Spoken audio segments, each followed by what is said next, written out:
Hello, and welcome back to my channel. Welcome back, or hello to new ones. Yes, it's been a few days past what I wanted to upload a new video. There's no schedule here. But nonetheless, I'm back to give you another video. This morning I'm drinking some green tea. Yes. I love starting my mornings with green tea. So, how have you been recently? I feel like time has been just skirting on along. We're in May now, and getting ready. I feel like June is just around the corner. Like, it's happening.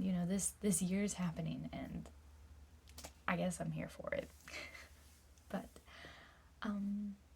yes, so my name's Taylor, if I didn't say that already. And this is part of my knitting podcast videos, or just knitting related videos, where I talk about yarn acquisitions and work in progresses and finished objects and such things.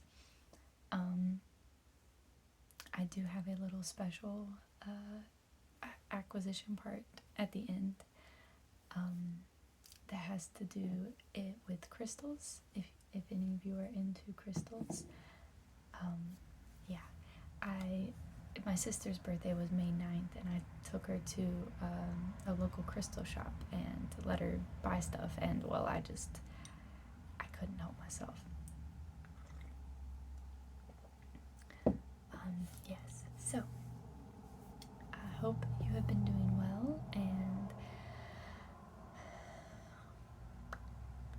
we'll kind of just get into it here, because I'm still trying to wake up.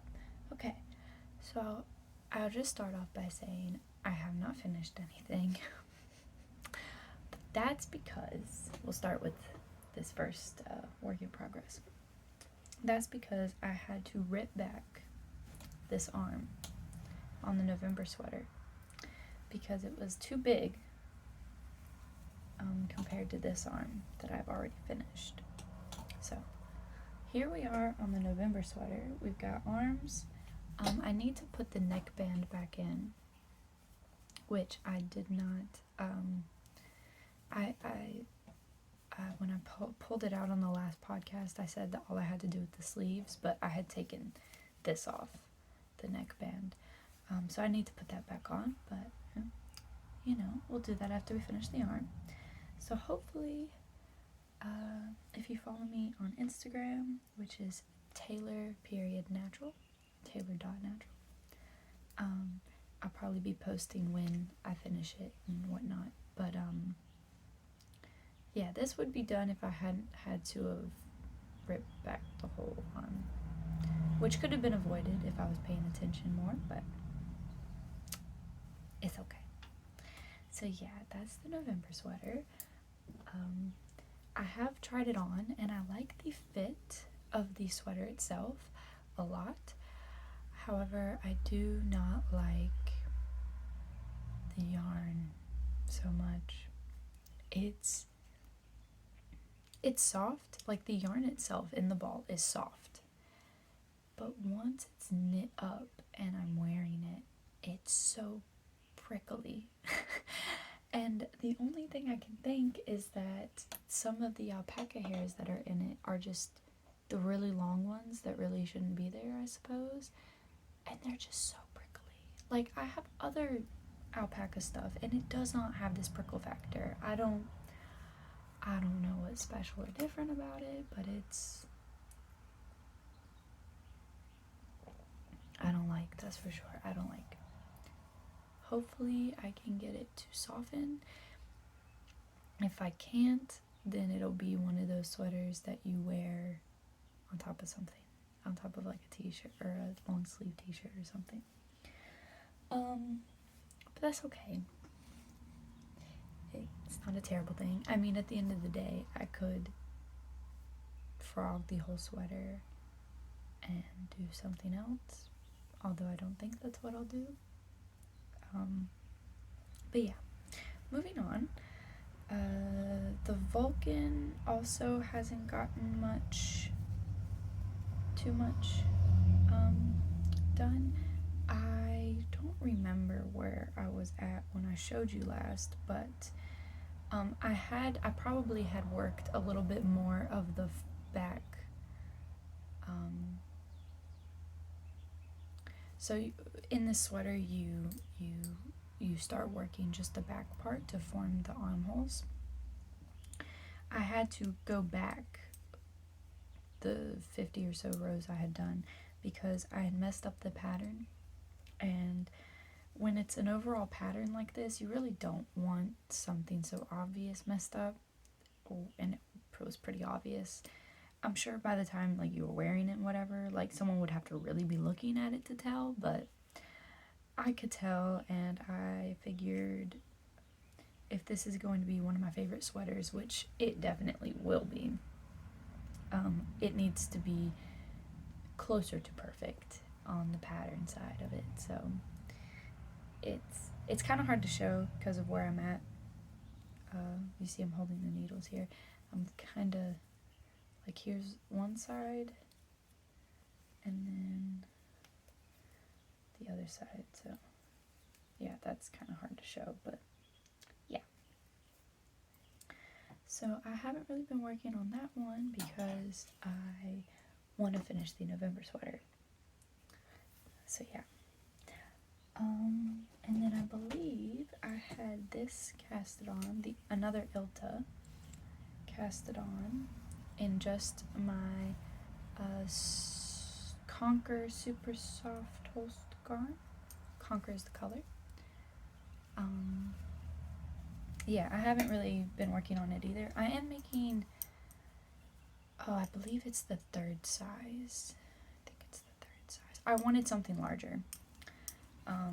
I wanted a larger, and I want to make it longer than the other one. It's going to be like a bigger sweater. I am decreasing differently on the arm than she is, just because I don't want balloon sleeves, but I don't want them to be huge on me. I don't want them flopping all over the place. So I think I'm decreasing every 7 rounds or so.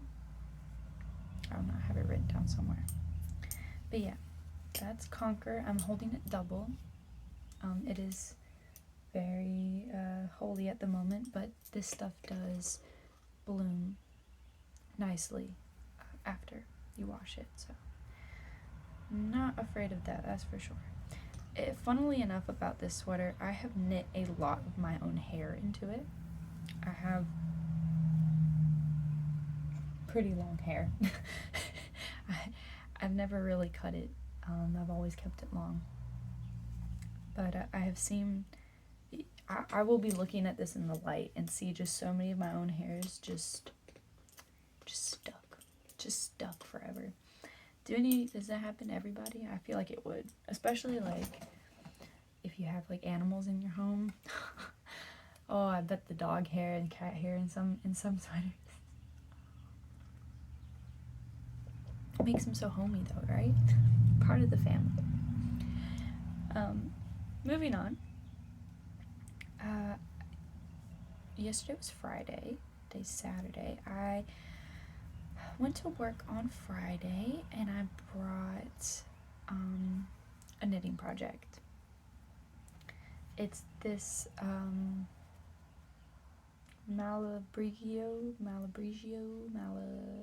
that one, sock yarn, and you can see all the pretty colors there. I really like the color play of this ball. It's really beautiful. I'm working on 2mm. I think it's size 0. 9 centimeters, I think. I don't think these are 12. Circulars, small circulars. I have found a way I like it. When I first got this little mini. I didn't like holding it. I couldn't. I have figured out a way of holding it, which normally my pinky and these two fingers are just like resting outside. So what I do now is I just move the pinky inside towards me, and I knit like that because the pinky is now stabilizing compared to it being out here, which now that I've kind of practiced enough, I can hold the pinky out here, but I like it on the inside there. It takes the pressure off of my thumb, because I tend to push with my thumb, and if I don't have enough stabilizing the needle, my thumb will get sore for pushing too hard. So yeah, for this sock pattern, I am doing the Morse heel by Knitting Traditions. Inga.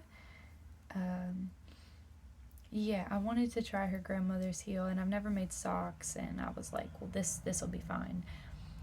I am not using her numbers necessarily, mainly because first sock, and I was trying to get used to the circular needles, so I needed more stitches on the needles to move more fluidly. These will be a little bit big on me, but that's okay. They're first socks, and it's a superwash yarn, so it's not like they would be my most worn anyway. They're gonna be house socks, so yeah, just gonna make a pair of socks. Hopefully I can get a pair out of this. I think I can. But yeah, it's the first sock. We're just figuring it out. I went for such a small needle because I wanted a nice small and tight gauge. I have a feeling I'm going to always tend towards smaller needles compared to most, because I wouldn't say I have a loose gauge, but I don't have the tightest. I think it kind of depends on the yarn too, but I wanted a really dense sock. I didn't want something I felt like I was going to stretch out of and hole easy. So that's that one. So I think we'll jump into yarn acquisitions. I don't have much. I just have 6 new skeins of, this is 100% yak down from free range baby yaks in the milk chocolate color, natural milk chocolate. So this is the natural color. It looks a lot like Conquer, actually. It's a little milkier, lighter. By Eulalia, right here. Yeah, it's a DK weight yarn.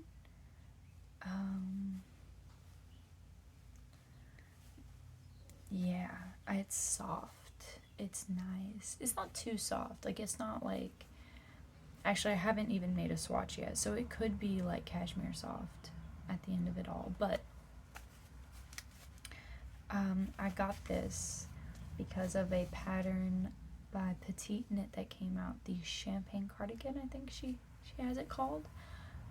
Yes, I want it, and I want it in this color, and I'm hoping that these buttons are, let me grab them. I'm hoping these buttons will suffice. I got these for another project, but they ended up being too small. So I'm hoping these buttons will be good for this project. I think these are abalone shell. I don't think they're necessarily pearl. I was looking for pearl, but I think these will look really pretty. They're the buttons I have too, so there's no point. I see no point in going out and buying any others. Now that I say that, though, I do like the idea of a rounded wooden button that is to get connected from the bottom and you don't see it on the top. I do like that idea now that I'm thinking about it, but it would have to be the perfect wood type. But yes, I think once I finish the November sweater, I'm gonna bust through the Ilta, the Conquer sweater. Bust through this guy really quick, because lately I've been gravitating towards just stockinette. The Vulcan isn't hard cables, but it's the having to think about it part. Lately getting home, I just want to knit something really easy. You know, I need to decrease every once in a while. So after the November sweater, I'm gonna bust through the Conquer, the Ilta, and then I'm gonna cast on this. And if you remember that purple yarn, I'll go grab it.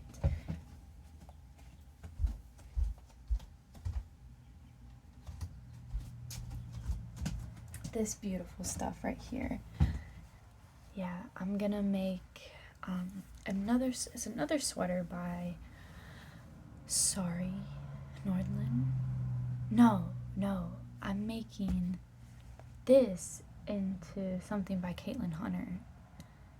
I don't remember what it is though. I'll let you know when I cast it on. But yes, I'll cast that and the champagne cardigan and this on. And maybe in that time I'll have socks done or something, and then I can cast on the Poet Socks by Sari Nordlund, because I have a yarn that's so beautiful that I think would be so gorgeous in those lace socks, and I like the idea of making socks and sweaters. I like the idea of making socks. They're smaller, they're quicker. But like, you know, if you choose lace, it's gonna be kind of long. It's like, you know, it'll use less yarn. If I can get into like making socks, I can buy more yarn and make socks all the time, you know, because I won't be buying sweater quantities for it. No, I don't need to buy any yarn. I actually have been working on the fleeces for my own yarn. Really excited about that. The mill will be available to take the yarn for spinning in June. I still need to contact them and really get like details and how long it takes to spin, and about how much yardage I'm gonna get out of each pound, and what I should be worried about when blending wool and alpaca, like kind of just little things that I just don't know anything about. So I still need to get in contact with them, but I'm very, very, very excited about that. So yeah, I think that's all. I do want to show you some of the crystals I got when I went to the place with my sister. First thing isn't even a crystal. The first thing is this nice wooden box. This is one of Horus's eyes. I don't know what makes, this is the right eye, so I think it's raw, but I could be wrong. I don't know that much about Egyptian sort of culture and religion, but I don't know, I was really attracted to this box. It's a really nice box. It's just a nice box, and it wasn't that expensive, so I couldn't help but want to get it, so I got it. So here it is. I got a box. I like boxes. Funnily enough, I have another little keepsake box sitting right next to it. This one is a little bit different because it's an enchanted world of boxes. Yeah, it comes like with this little thing. It's this was like a gift or something from somebody.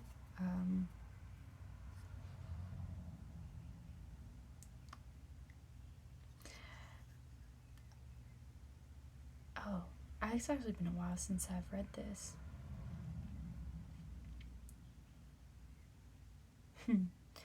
Each box has its own fragrance and an unique personality. It brings an aura of mystery and the fantasy of hidden treasures, spiritual potentiality, and a feeling of distinction.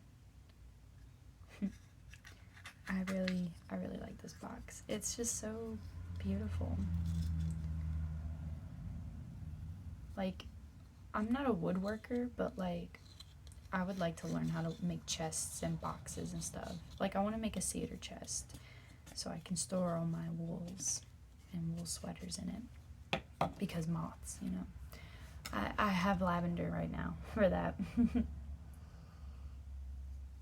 But I think a cedar chest would just be such a beautiful little touch to a room or what have you. Anyways, going into the crystals. Start off with this guy. This is a unakite. I probably should have prepared the definitions. Excuse me. Or like the spiritual meanings behind each of them. I don't normally get crystals because of their meaning. I get them because I feel drawn to them and like a connection to them.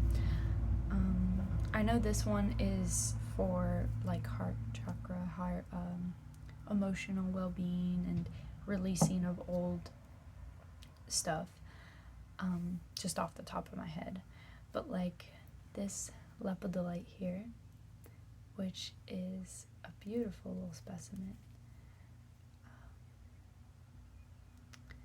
I don't know what this one is for at all. I notice when I leave crystals next to my bed, I have like it influences my dreams almost. Like I'll have more intense ones or more vivid ones, or I'll remember them more or something. So I've been drawn to crystals for a long time in my life. So yeah, this is a lepidolite, and this guy I thought was cinnabar when I first got it.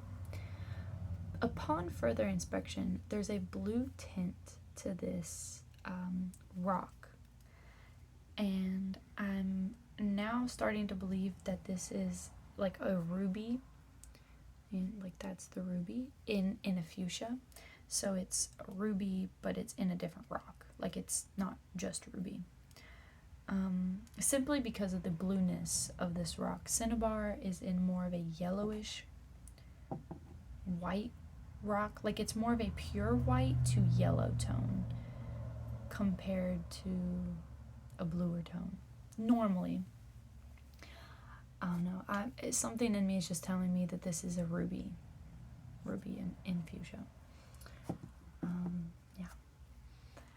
And last but not least, I got a selenite. I love the sound of selenite. It just like, it sings. Like, I don't know if you can hear that, but it just sings when you touch it. It's weird.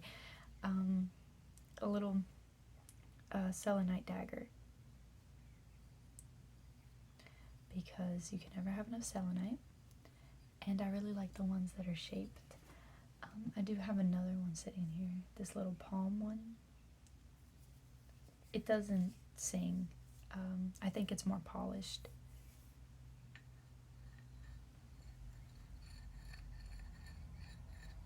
But yeah, got this guy as well, and I really enjoy it. Just, I love the sound it makes. It's so gentle. It's so, like, it's not, it's so good. I don't know. But yeah, these are good stones to have if you're going to have a lot of stones, because they charge in the sun, and they're one of the only stones that can cleanse other stones and keep them charged. So you keep these charged, all your other stones will stay charged, generally speaking. There are stones you need to put out like every full moon or things like that, but that's getting into it. So yeah.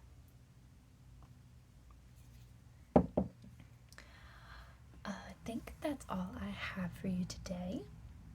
Let me know if you like hearing about crystals. I personally find them a great tool in my journey, and I love them. I love talking about them. I like having them. I like getting more. I have a lot of beautiful specimens I would love to show you if you would like. So yeah, I think that's all for now, though. I hope you have a wonderful rest of your day or evening.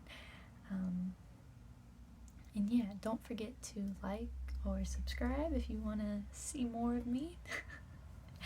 No pressure, of course. But yeah, thank you for joining me, and I'll see you next time. Bye-bye.